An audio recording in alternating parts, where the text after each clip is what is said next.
Saya masih ingat pesanan Pak Zaini, berkali-kali beliau bilang saya, agama yang masuk negara nggak konflik itu diantaranya paling spesial ke Indonesia. Karena para wali ini mendampingi kultur daerahnya, tapi tidak benturan. Misalnya kalau orang Jawa dulu pakai sesajen di sawah-sawah, katanya dimakan penunggunya. Ya penunggunya sawah itu kalau dulu ya pikirannya itu makhluk gaib. Di era modern ya penunggunya itu ya kambing, ayam itu. Jadi ya memang yang makan itu akhirnya. Tapi dulu itu aneh, diistilahkan dimakan penunggunya. Kalimat penunggu itu apa ya gak jelas, apa dengan tanda petik, apa penunggu betul gak jelas. Wali-wali datang tidak mengkafirkan itu, tapi terus dirubah jadi sedekah ke tetangga-tetangga. Jadi kultur itu gak dilawan, tapi cukup diubah. Jadi makani demit menjadi sedekah ke tetangga. Nah cerita kurban juga seperti itu. Dulu tokoh-tokoh Quraisy, penunggu Ka'bah, itu dulu sudah ndak tauhid, sudah musyrik kalau dalam bahasa agama. Itu di mana-mana termasuk kebutuhan pokok manusia. Itu kalau kumpul-kumpul itu makan-makan. Itu mulai dulu. Terus korbannya itu ya pasti perempuan mulai dulu. Jadi hanya bagian masak, boleh makan nanti ngenteni luyan itu dari bekas-bekasnya. Sehingga yang nyortir Abu Jahal CS itu. Jadi yang kurban harus hewannya bagus, spesial, bahkan nggak boleh dikawinkan. Hewan yang mau dikorbankan itu nggak boleh dikawinkan, nggak boleh pernah dikendarai, nggak boleh pernah dipakai bajak sawah dan sebagainya. Semuanya serba spesial. Nanti dikorbankan di Ka'bah, yang dijual Ka'bah. Nah pertanyaannya, Ka'bah ini nggak pemakan daging, yang untung ya ketua-ketuanya ini, karena Ka'bah nggak doyan daging. Dan itu ya di atas namakan Allah, ini demi taqarrub ila Allah. Sehingga mereka bilang wa qalu hadhihi an'amu wa harsun hijrul la yat'amuha illa man nasa'u bisya'min. Ini hewan kurban harus spesial dan yang berhak makan hanya orang-orang spesial, yaitu para penunggu Ka'bah, para sadanatul bait. Tapi karena mereka sudah tidak benar, tidak jujur, Islam mau merubah tradisi. Tapi kalau tradisi itu dirubah, maka Islam akan terkenal pelit, karena dari acara makan-makan menjadi tidak ada makan-makan. Jadi kadang kebenaran itu harus diganti dengan sesuatu yang tidak ekstrim, karena tadi dari acara makan-makan menjadi sama sekali nggak makan-makan. Maka terus diganti oleh Islam dengan kalimat udhiyah, dengan kata kurban. Nah kenapa itu harus terjadi? Karena kurban itu sebetulnya syariatnya Nabi Ibrahim, di mana orang Mekah itu memang turunan Nabi Ibrahim, sehingga sisa-sisa makan-makannya masih. Cuma mulai ada melenceng, ada sesajen, ada khurafat, ada bid'ah. Kemudian itu mulai masalah. Terus Rasulullah Muhammad SAW datang ingin benahi itu. Tapi yang dibenahi adalah menghilangkan kemusyrikannya, bukan makan-makannya. Akhirnya diganti oleh udhiyah. Nah kenapa ada kurban? Kalau dalam banyak literatur, Nabi Ibrahim alaihissalam itu Nabi yang paling, dengan tanda kutip, mengklaim kalau beliau itu orang paling sayang kepada Allah, paling dekat kepada Allah. Gak ada yang dicintai selain Allah. Beliau memaklumatkan itu baik secara lisan maupun di gemuruh hatinya, di bisikan hatinya, di detak jantungnya, pikirannya seperti itu. Pas itu beliau belum punya putra karena beliau termasuk lambat punya anak. Suatu saat ditakdir punya putra, yaitu Ismail. Pas senang-senangnya jalan, pas senang-senangnya punya anak, sama Allah disuruh nyembelih. Anak kamu harus kamu sembelih. Ibrahim kaget. Kenapa ya Allah? Kamu adalah orang yang sering ngomong bahwa yang paling kamu cintai saya. Tapi setelah ada anak kamu, kayaknya enggak. Protes Nabi Ibrahim, Pak. Yang benar Gusti, iya harus anak kamu. Karena beliau kadung janji, kadung komitmen yang paling dicintai Allah, tidak ada yang lain. Saya akan mencintai engkau ya Allah, meskipun harus korbankan anak saya. Sehingga cerita terus disyariatkannya korban. Ketika Nabi Ibrahim berkomitmen melaksanakan perintah itu, Ismail jika mau nurut, bersama Allah diganti oleh hewan kurban yang bernama kambing. Sehingga versi cerita itu bahwa Allah akan maklumi ketika orang mencintai Allah secara serius, bersamaan dengan itu orang juga mencintai anaknya dengan proporsi masing-masing. Itu di khazanah-khazanah yang saya baca. Versi kedua, tapi ini nanti nggak perlu dipertanyakan. Nanti kalau UGM tanya itu versi yang paling baik, yang paling benar gimana? Yang tanya juga bid'ah, yang jawab juga bid'ah nanti.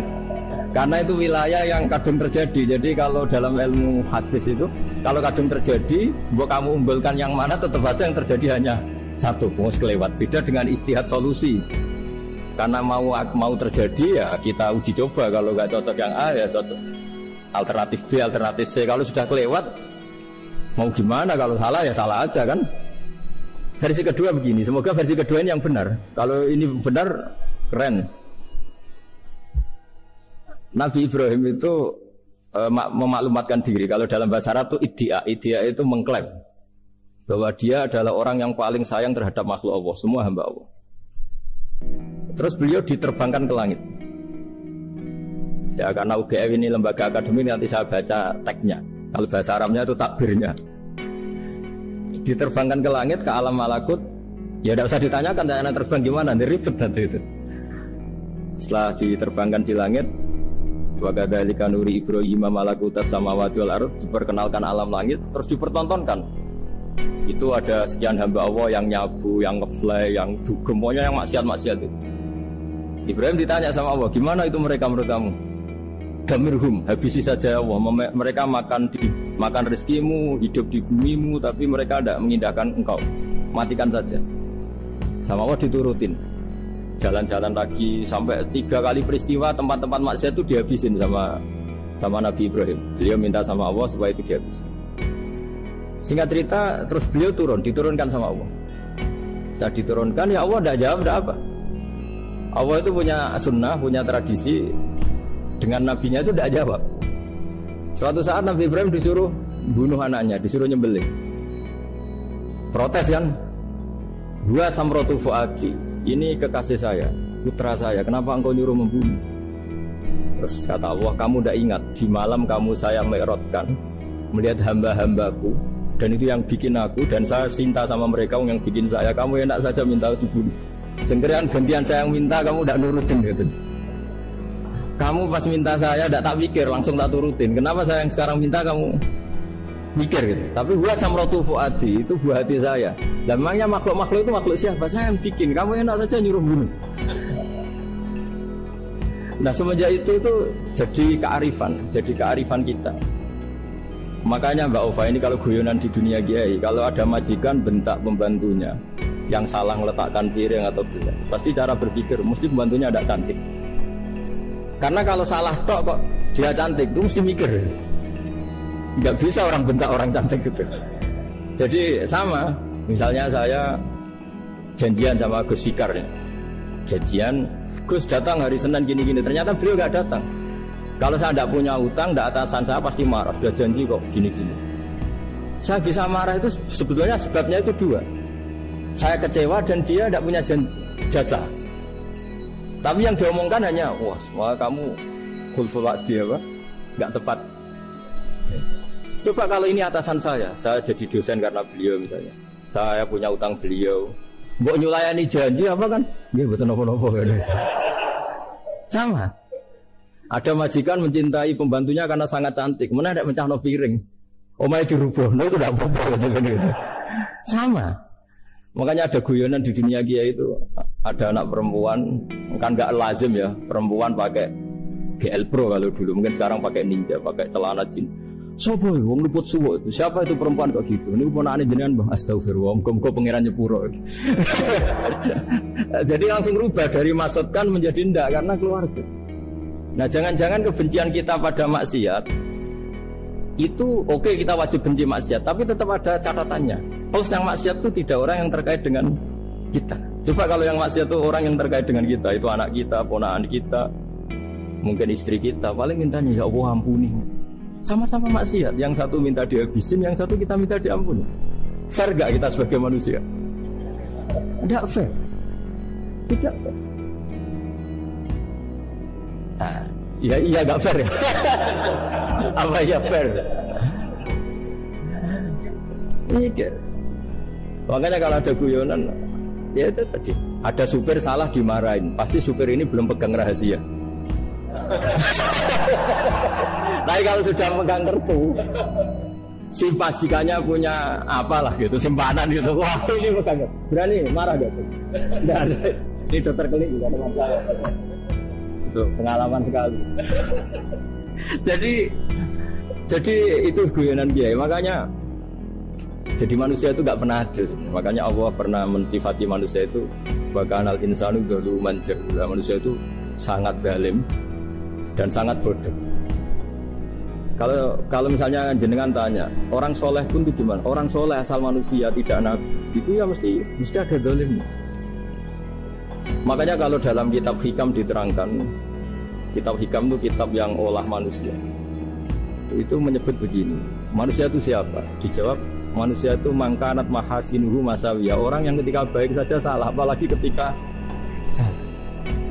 Kita misalnya punya toko laris gitu, doanya mustajab laris, pembelinya banyak, kualitasnya bagus. Pasti ada toko sekeliling yang megap-megap karena orang sekarang ke kamu kan. Sama di kampus ya gitu, kalau ada kampus besar yang lain pasti ke masjid terhalangi karirnya di semua.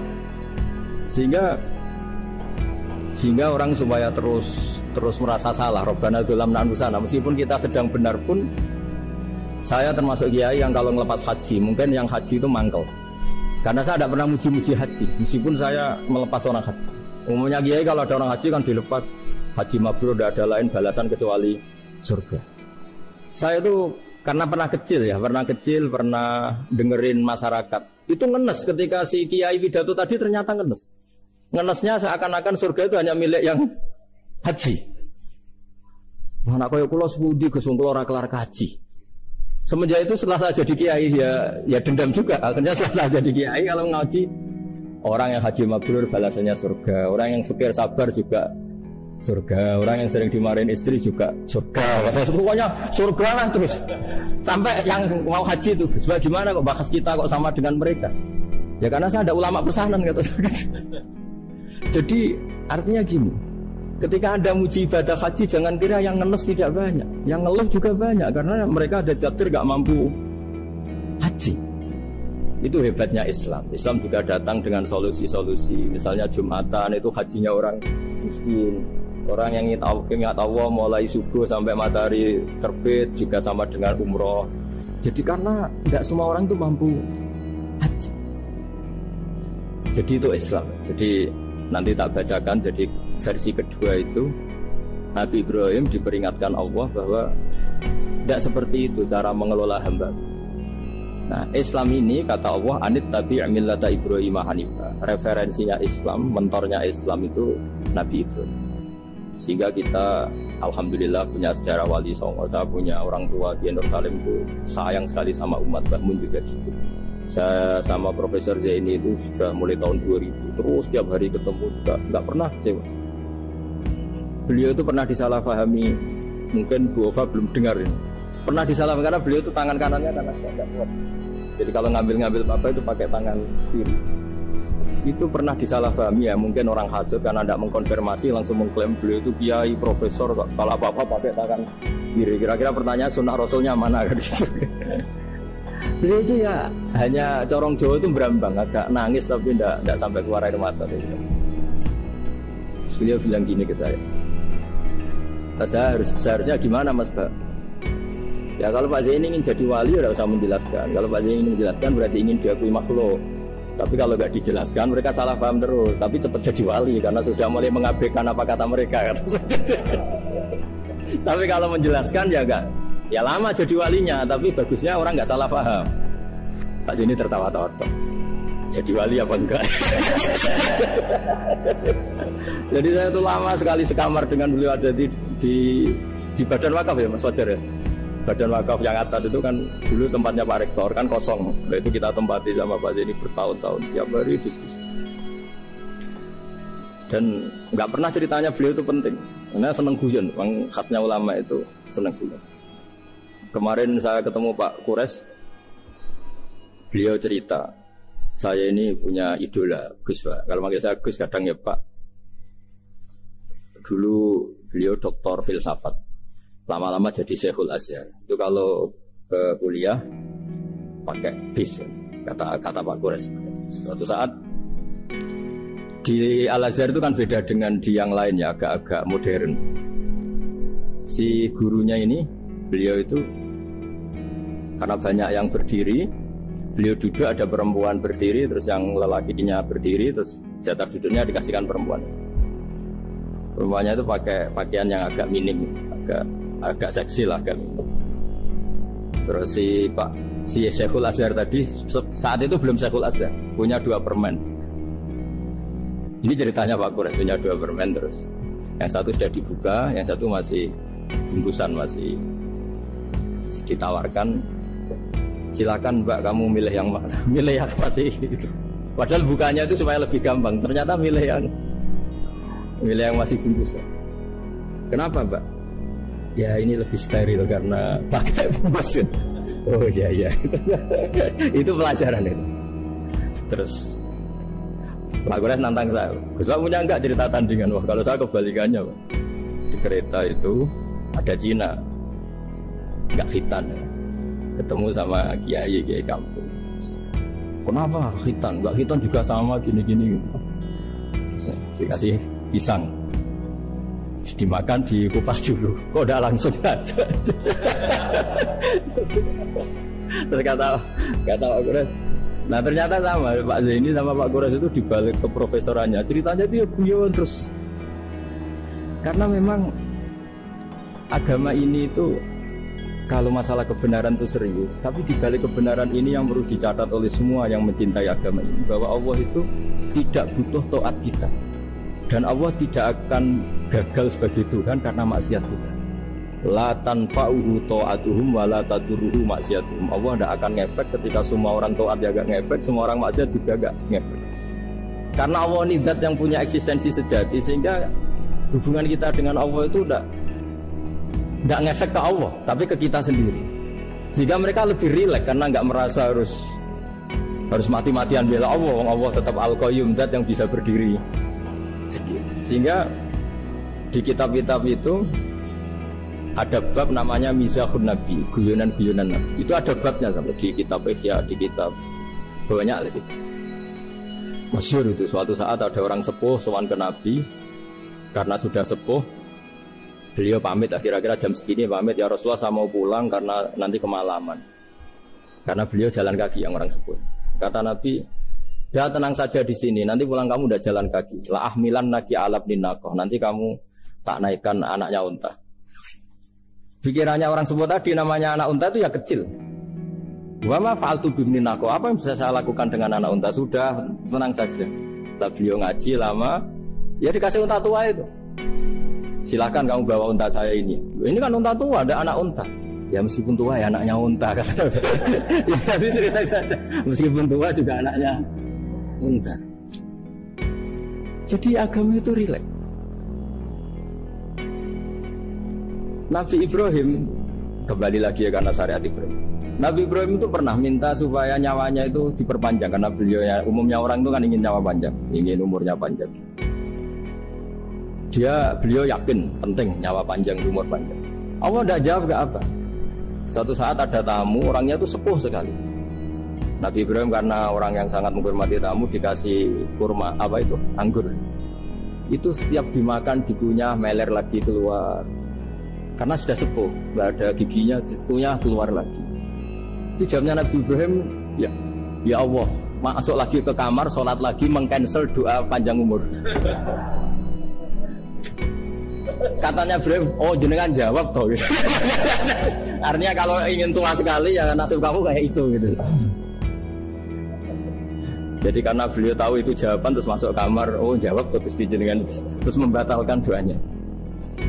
Itu Nabi Ibrahim. Kalau orang sekarang enggak, dongo ngarani, ya tua ya tetap sehat, tetap wah itu. Itu lebih ribet itu.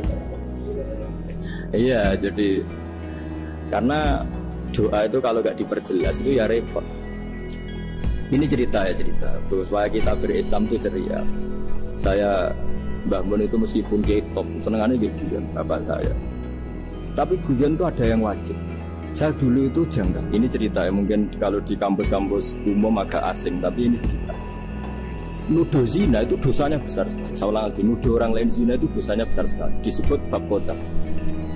Saya pernah menjumpai 3 kiai besar Kufa, 3 kiai besar. Dia top semua. Di majelis itu ada gosip bahwa si A itu punya selingkuhan sama Sri misalnya atau siapa lah dengan perempuan. Itu kalau di Arab itu senengannya pakai Salma, Laila Majnun Salma. Kalau di Jawa itu kasihan korbannya itu. Tapi itu contoh saja ya. Itu si Kiai 3 tadi gak ngefek, malah tanya gini, loh apa perempuannya cantik? Wah, cantik sekali Mbak. Cantiknya sampai kayak apa? Malah bicara cantiknya perempuan. Saya itu ya pertama iskal. Ini Kiai kok bakas orang apa? Cantik. Orang ayu ya. Setelah majelis itu bubar, yang penggosip tadi, ya yang gosip ini gak Kiai, yang pembisiknya ada Kiai, yang gosip ini gak Kiai. Cuma Kiai 3 ini posisi mendengar. Tapi malah tanya cantiknya tadi. Sehingga cerita seorang itu pulang bilang gini, Gus.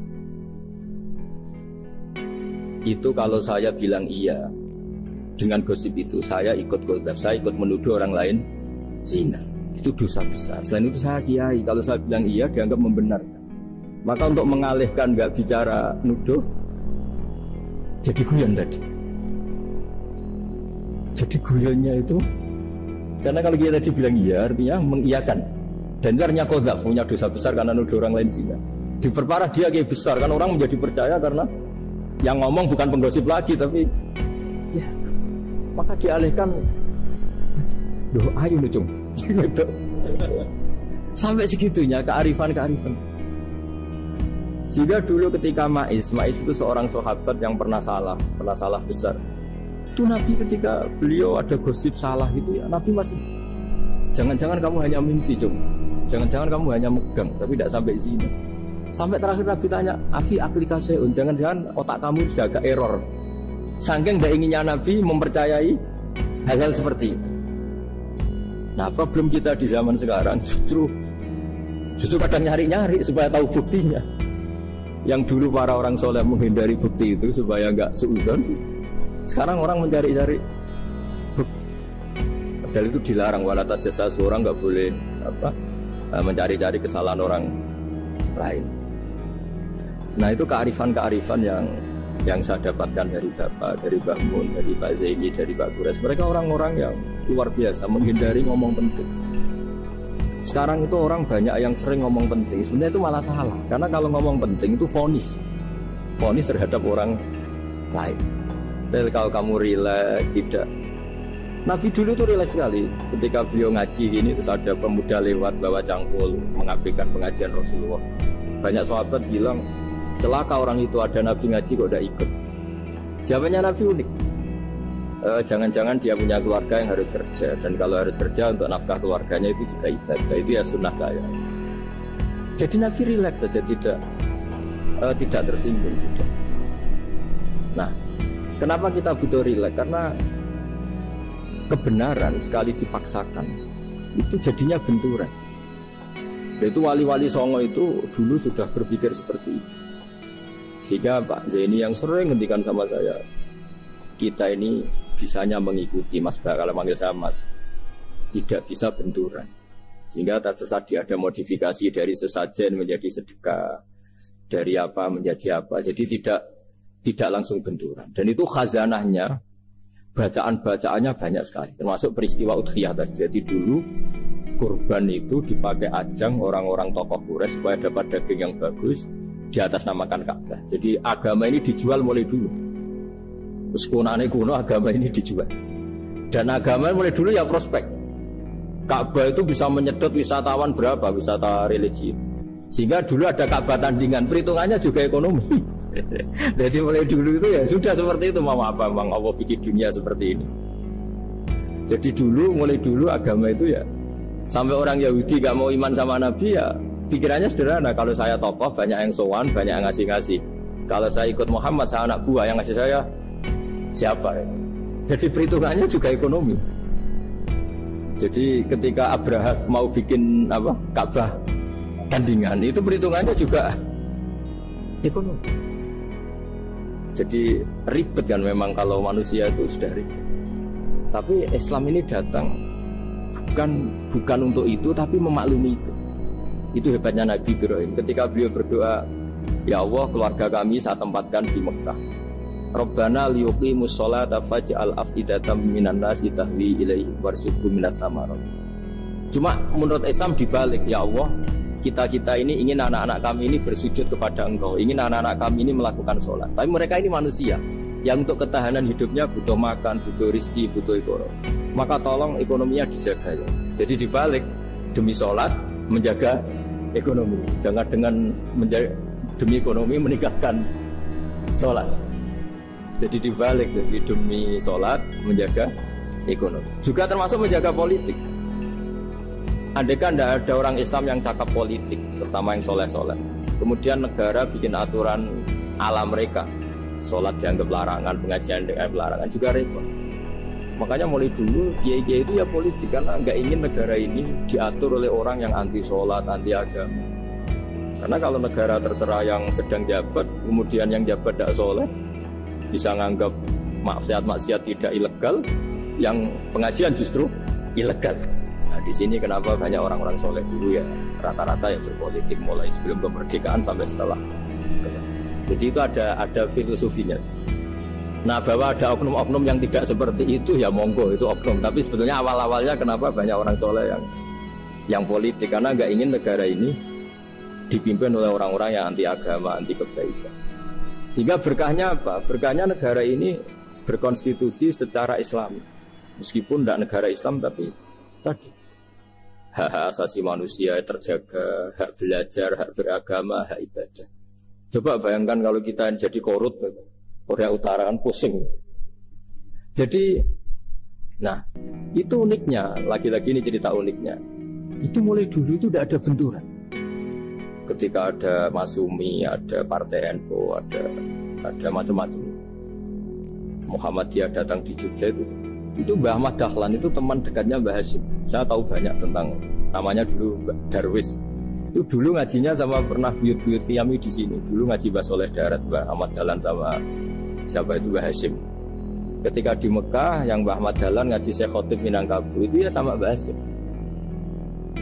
Nah kebetulan Mbah Ahmad Dahlan hidup di Jogja yang zaman itu sudah khurafatnya kayak apa, karena ada sistem agama yang sangat, menurut beliau sangat jauh dari Islam yang murni. Terus beliau revolusinya seperti itu. Yang Mbah Hasyim tempat di Jombang. Nah itu kan murni ilmu sosial, murni muqtadul hal. Terus beliau punya metode yang berbeda, tapi nggak masalah, mulai dulu nggak masalah. Kemudian jadi kalau yang kadang-kadang memasalahkan tuh ya memang yang nggak tahu masalah. Sebenarnya dulu itu ya biasa aja, karena ya itu urusan metode, urusan.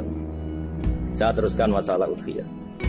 Jadi yang diceritakan Nabi Ibrahim tadi, bahwa benci seseorang kita atasnamakan maksiat itu tidak segampang itu. Karena jangan-jangan kebetulan yang maksiat itu keluarga kita. Apakah kita punya kebencian yang sama saat yang maksiat itu keluarga kita, atasan kita, teman kita?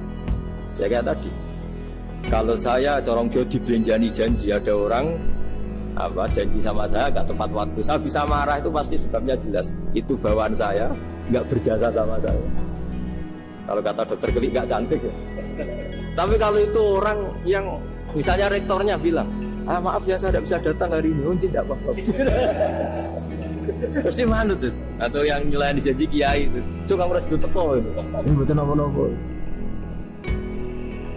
Gayanya saja kita marah karena full wadi apa, ingkar sama. Intinya Nabi Ibrahim itu, coba kalau yang maksiat itu anak kamu berharap saya ngasih tobat kan, bukan langsung tak habisin kan. Intinya Allah ingin bilang ke Nabi Ibrahim, andai kan yang maksiat itu anak kamu, ingin saya menghabisi apa tak kasih tobat?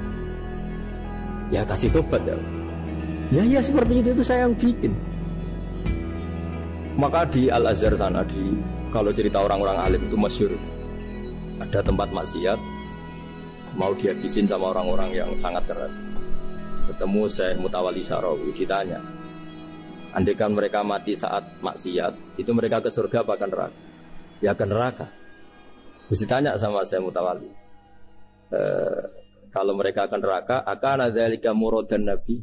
Apa seperti itu yang digedaki Nabi, umatnya mati terus masuk neraka karena belum tobat?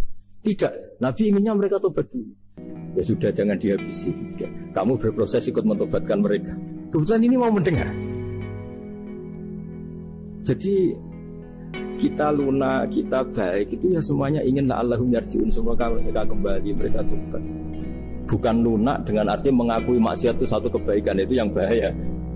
Kalau lunak sampai mengakui itu apa maksiat itu kebaikan, itu bahaya. Tapi kita lunak karena kita ingin berproses untuk bertobat. Karena tadi kalau kita punya nurani itu mesti, andai kan yang maksiat itu anak kita atau teman dekat kita atau orang yang berjasa sama kita, apa kita bisa tegas? Kira-kira gimana? Bisa kamu tegas sama anak kamu? Ditantang minggat saja pusing. Ya makanya terus ini saya baca teks aslinya ya, supaya mungkin sebagian yang punya kitabnya atau memang punya tradisi akademik supaya mendengar ini. Saya baca ini versi yang kedua ini di kitab Hikam. Kitab Hikam juga termasuk kitab pegangan para kiai, halaman 4 juz 2. Diredaksikan gini, waqad adzabahu ta'ala, ini masih tentang kurban. Waqad adzabahu ta'ala khalilahu Ibrahim fi ba'di mawatinihi al-azimah. Jadi Allah kalau dalam bahasa Arab memberi teguran itu namanya takdib. Makanya kalau orang nakal itu, kalau orang Jawa bilang kurang ajar. Sebenarnya ajar itu kan tahun ajaran baru. Ajar itu kan barang baik. Ya kan disebut tahun ajaran baru. Pengajaran, ajar itu kan barang baik. Jadi kalau kurang ajar itu kurang baik. Itu bahasa Arabnya orang yang kurang ajar perlu diajari. Itu kalau orang Arab bilang ditakdib. Diwarai toto kromo, diadabkan. Jadi belum punya adab diadabkan. Itu udah, tapi tentu Nabi Ibrahim nggak sampai kurang ajar. Ini kan cerita bahasa ya. Jadi kalau sebenarnya ajar itu udah nggak buru-buru kurang ajar, berarti orang ini kurang pelajaran, kurang. Tapi di Jawa itu agak salah kaprah. Kalau kurang ajar itu ekstrim. Misalnya duduk di meja itu disebut kurang ajar. Sebenarnya ada se-ekstrim itu. Saya teruskan ya.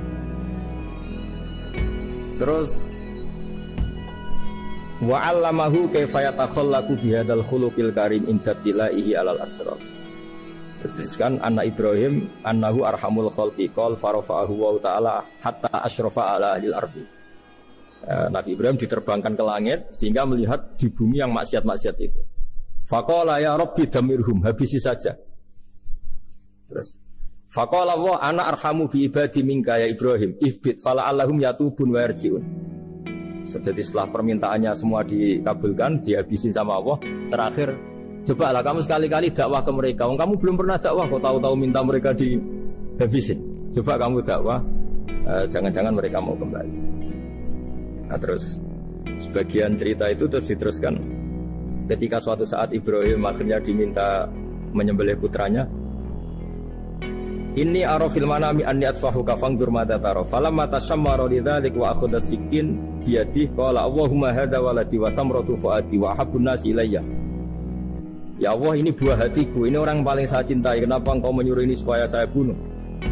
Terus beliau dijawab sama Allah, ama ta'lamu anni rahimun bi ibadi kama anta syafiqun bi waladik fa idza sa'altani ihlaka 'abdi as'aluka dzabha waladik wahidan bi wahidin. Jadi kalau dulu kamu minta supaya hamba saya tak habisin karena maksiat, sekarang saya juga minta kamu menghabisi anak kamu. Tapi ini kan anak saya, sama itu hamba saya yang bikin juga saya. Nah semenjak itu Ibrahim dianggap sebagai bapak kasih sayang. Karena semenjak itu terus beliau orang yang paling sayang. Sampai ada 3 nabi yang menjadi metodenya Rasulullah SAW sebagai mentornya. Kalau Nabi Nuh melihat kemaksiatan langsung bilang, Rabbi la tazar alal ardi minal kafirina dayyaru, habisi semua ya Allah. Tapi kalau Nabi Ibrahim apa? Faman tabi'ani fa innahu minni wa man asani fa innaka ghafurur rahim. Orang yang ikut saya ya karuan kelompok saya, dan yang belum ikut semoga engkau mengampuni. Tentu lewat proses dakwah, lewat proses. Nah, Wali Songo, kembali ke Wali Songo dan para guru-guru kita itu seperti itu. Jadilah Islam yang di Indonesia, Islam rahmatan lil alam itu konstruksinya ya dari ilmu-ilmu seperti itu. Bacaannya seperti itu. Karena ternyata kita tegas tadi ujung-ujungnya karena itu tidak cantik di atasan kita, tidak berjasa sama. Kamu kalau ada supir telat, supir kok telat datang kantor gitu, pasti supir itu belum pegang rahasia. Setelah pegang rahasia tak jamin aman itu supir telat. Karena lebih ngeri gitu. Artinya manusia itu kayak apa ngeklaimnya tegas, disiplin, objektif. Kira-kira iya apa enggak? Enggak lah kayaknya ya. Ya pasti tadi. Ya itu yang makanya bapak saya kalau guyon sama saya itu, kalau umumnya orang itu kalau di dunia kiai muji istiqomah. Istiqomah itu konsisten jadi imam masjid, konsisten jadi guru, jadi. Kalau bapak itu sering guyon ke saya, iku istiqomah apa mau digenti wong liya gitu. Artinya di balik istiqomah itu juga ada catatan lain. Jangan-jangan ambisi gak mau diganti orang lain. Jadi intinya manusia itu dalam benar saja ada unsur salahnya, apalagi pas salah gitu maksudnya. Nah ya pas benar saja ada unsur salahnya, apalagi pas salah. Itulah dengan sudut pandang seperti ini adalah orang terus gak gampang menghakimi orang lain. Karena manusia yang baik adalah cukup dia merasa aibnya banyak, salahnya banyak, kemudian itu menyibukkan dia dari mencari-cari aibnya orang lain. Makanya kalau dalam cerita Ibrahim alaihissalam, karena kurban itu identik dengan syariatnya Nabi Ibrahim, bisa punya catatan yang kemarin tak baca juga di Jakarta. Di suatu saat Nabi Ibrahim itu didatangin orang Majusi dulu. Orang Majusi itu ya tidak beragama. Singkat cerita Nabi Ibrahim itu terkenal kaya dan suka menghormati tamu. Dulu tamu itu sangat penting dihormati karena dulu gak ada warung, terus padang pasir. Kalau sekarang itu ya wajib dihormati tapi tidak wajib-wajib banget. Karena biasanya sudah marung di mana-mana. Sudah marung di mobilnya bawa apa? Bekal. Kalau dulu di padang pasir kalau tamu gak dihormati bisa mati betul. Kadang 2 hari perjalanan itu gak makan gak apa karena di padang pasir warung gak ada, gak bisa ngopi-ngopi ya. Sehingga kalau menghormati tamu dulu itu pahalanya luar biasa ngasih makan itu. Kalau sekarang ya pahalanya biasa aja karena ya tamunya makannya ya biasa aja karena tidak kenyang duluan itu. Singkat cerita orang ini datang ke Ibrahim minta dikasih makan. Nabi Ibrahim mengatakan kamu sarannya harus Islam dulu, kalau enggak tak pengen makan. Karena Ibrahim itu seorang nabi dan beliau komitmennya seperti itu. Si tamu tadi putus asa. Akhirnya wala itu ya sudah meninggalkan Ibrahim. Setelah beberapa jangka Allah bilang ke Nabi Ibrahim, orang itu umurnya berapa tadi bilang ke kamu? 50 tahun. Pernah enggak orang itu kelaparan? Kata Allah, enggak, baru ini kelaparan. Kata Allah, mundu khamsina sanatan nut'imuhu ala kufri. Falau nawal tahu lukmatan min ghairi antu talibahu bitahiri dinik lakana ahsan. Orang itu umurnya 50 tahun. Itu ya tak kasih makan padahal dia Majusi. Kamu baru diminta sehari saja minta syaratnya Islam. Terus itu ada di kitab apa Risalah Al-Qusairiyah di halaman 262. Jadi cuma dulu itu motifnya semuanya agama, bukan atas nama demokrasi atau kebebasan beragama. Karena dulu itu orang dulu itu kan saking sayangnya Allah, apa-apa konstitusinya ya perintah Allah. Dan ternyata perintah Allah seperti itu, akhirnya dipanggil. Kemana ya Majusi ke sini tak kasih makan. Dan Majusinya kan kaget. Ada apa? Kenapa kamu rubah? Ditegur Tuhan. Iya, ditegur Tuhan. Jadi dan alhamdulillah saking simpatiknya orang Majusi tadi akhirnya masuk Islam. Sama itu kan mirip orang Yahudiyah atau Yahudi itu yang tanahnya itu diambil ya sama Amr bin As untuk perluasan masjid di Mesir. Ya ketika lapor ke Sayyidina Umar, ngiranya itu kan dibenarkan perluasan masjid, ternyata Umar belain yang Yahudi. Yang punya tanah harus dikembalikan Tuhannya. Jadi Islam itu menghormati hak kepemilikan meskipun itu milik non muslim. Dikata Allah, mutkhomsina sanatan nut'imuhu ala kufri. Kalau nawal tahu lukmatan min ghairi antu talibahu bitahiri din. Bu dikasih makan aja, tidak usah nyuruh ganti agama. Wong saya aja yang Tuhan ngasih makan dia sudah 50 tahun tanpa syarat. Tanpa syarat. Ya jadi ini cerita ya Bu Ufa. Jadi kita mungkin kenangan saya dengan Bapak, Bu Ufa dengan Profesor ini kebetulan teman dekat sekali sama saya dan hampir tiap hari saya ketemu minimal 3 jam tahun-tahun. Sampai kalau kehabisan cerita akhirnya cerita keluarganya karena kesuwan belajar karena akhirnya cerita masuk ya tadi ini saya cerita ini barang baik ketika beliau pernah ditahan karena aktivis dulu. Itu pas mau lahirnya Bu Ova, terus beliau berdoa mati-matian delalah dibebaskan. Beliau sempat nunggu kelahirannya Bu Ova ini terus dinamai Aufa Amalia. Itu kalau dalam bahasa Arab itu Aufa itu Allah memenuhi apa yang saya angen-angen.